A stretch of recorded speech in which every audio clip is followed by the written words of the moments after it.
The holy date. ഇതും ഒരു holiday special സിനിമയാണ്. അതായത് ക്രിസ്മസ് ഹോളിഡേയുമായിട്ട് റിലേറ്റ് അല്ലെങ്കിൽ മൊത്തത്തിൽ ഹോളിഡേയ്സുമായിട്ട് റിലേറ്റ് ചെയ്ത് നടക്കുന്ന ഒരു സിനിമയാണ്. ഇതും ഒരു റൊമാൻറ്റിക് കോമഡി സിനിമയാണ്. 2020 ഈ ഒരു സിനിമ റിലീസായത്. നെറ്റ്ഫ്ലിക്സിൻ്റെ സിനിമയാണ്. അതുകൊണ്ട് തന്നെ നെറ്റ്ഫ്ലിക്സിൽ ഈ ഒരു സിനിമ ഇപ്പോഴും അവൈലബിൾ ആണ്.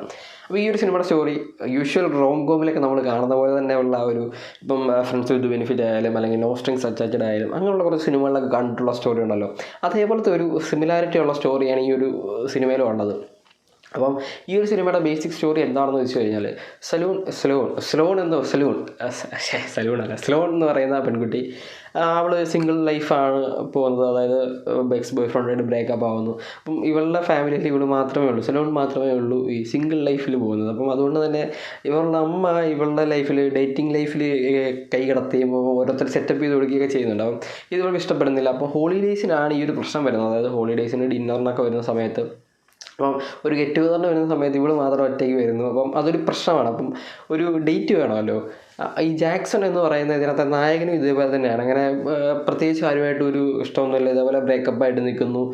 അങ്ങനെ പോകുന്ന സമയത്ത് ഇവർ തമ്മിൽ കണ്ടുമുട്ടുന്നു. അപ്പം ഇവർ എന്തുകൊണ്ടൊരു ഹോളി ഡേറ്റ് അറേഞ്ച് ചെയ്തുകൂടാ, അതായത് ഹോളിഡേയ്സിന് മാത്രം പോകുന്ന ഡേറ്റ്സ്, അത് ഇവർ തമ്മിൽ വേറെ റിലേഷൻഷിപ്പ് ഒന്നുമില്ല, ഹോളിഡേയ്സിന് മാത്രം കാണുന്നു. ഇവരുടെ ഫാമിലിയിൽ പോകുന്നു, കാര്യങ്ങൾ ഗെറ്റ് ടുഗദറിനൊക്കെ കൂടുന്നു, ഡിന്നറൊക്കെ കഴിക്കുന്നു, തിരിച്ചു വന്നു. അപ്പം എല്ലാവരും ഹാപ്പിയാണ്. അതായത് സ്ലോൺ ഹാപ്പിയാണ്. അപ്പം ഓൾറെഡി ഡേറ്റിനെ കൊണ്ടുവരുന്നത് കൊണ്ട് തന്നെ വീട്ടുകാർക്ക് അത് ഇടപെടാൻ പറ്റുന്നില്ല. അപ്പം അങ്ങനെ ഒരു എഗ്രിമെൻറ്റിൽ ഇവരെത്തുന്നു. അപ്പം ഈ സ്ലോണിൻ്റെ ഒരു ആൻറ്റി ഉണ്ട്, നല്ല പ്രായമുള്ള ഒരു ആൻറ്റിയാണ്. അപ്പം ഈ ആൻറ്റി ഇതേപോലെയാണ്, ഇങ്ങനെ ഒരു റിലേഷൻഷിപ്പിൽ ഉറച്ചു നിൽക്കുന്നില്ല, ഇങ്ങനെ മാറി മാറി പോകുന്ന ഒരാളാണ്. അപ്പം അത് കണ്ടിട്ട് ആണ് ഈ ഒരു ഹോളിഡേറ്റൊക്കെ സെറ്റ് ചെയ്യുന്നത്. പക്ഷേ ഇവഞ്ച്വലി ഇങ്ങനെ ഓരോ ഡേറ്റ് കഴിയുന്നവരും ഇവർ തമ്മിലുള്ള ഒരു ഡിസ്റ്റൻസ് കുറഞ്ഞു വന്ന് ഇവർ തമ്മിലൊരു ഫീലിങ്സ് ഒക്കെ വരുന്നുണ്ട്. പക്ഷേ ഇതിൽ സ്ലോൺ എന്ന് പറയുന്ന ആ ഒരു മെയിൻ ഫീമെയിൽ ക്യാരക്ടർ അത് പ്രകടിപ്പിക്കുന്നില്ല. അതായത് എന്തോ പേടി കാരണമായിരിക്കാം അങ്ങനെ ജാക്സണോട് ഇത് പറയുന്നില്ല. പക്ഷേ ജാക്സൺ ഒരു സമയമാകുമ്പം സ്ലോൺ പറയുന്നുണ്ട്, ഇതിപ്പം നമുക്ക് എന്തുകൊണ്ട് ഇത് പ്രൊസീഡ് ചെയ്തുകൂടാ എന്ന് പറയുന്നുണ്ട്. ഇത് നമുക്കൊന്ന് ട്രൈ ചെയ്തുകൂടാ എന്ന് പറയുന്ന സമയത്ത് ഇവിടെ സമ്മതിക്കുന്നില്ല, ഇല്ല എനിക്ക് പറ്റത്തില്ല എന്ന് പറയുന്നു. അങ്ങനെ ഇവർ തമ്മിൽ അടിയാവുന്നു. ഒരു ഹോളിഡേയിൽ വെച്ചിട്ട് ഇവർ അടിച്ച് പിരിഞ്ഞ് പോവുകയാണ്.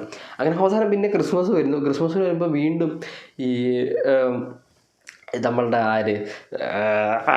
ജാക്സൺ വരുന്നു. ജാക്സൺ വന്നിട്ട് ഒന്ന് പച്ചപ്പ് ചെയ്യാനൊക്കെ ശ്രമിക്കുന്നു. അപ്പം ഒരു തരത്തിൽ പറ്റുന്നില്ല എന്നുള്ള രീതിയിലാവുന്നു. അപ്പോൾ ജാക്സൺ ബൈ പറഞ്ഞു പോകുന്നു.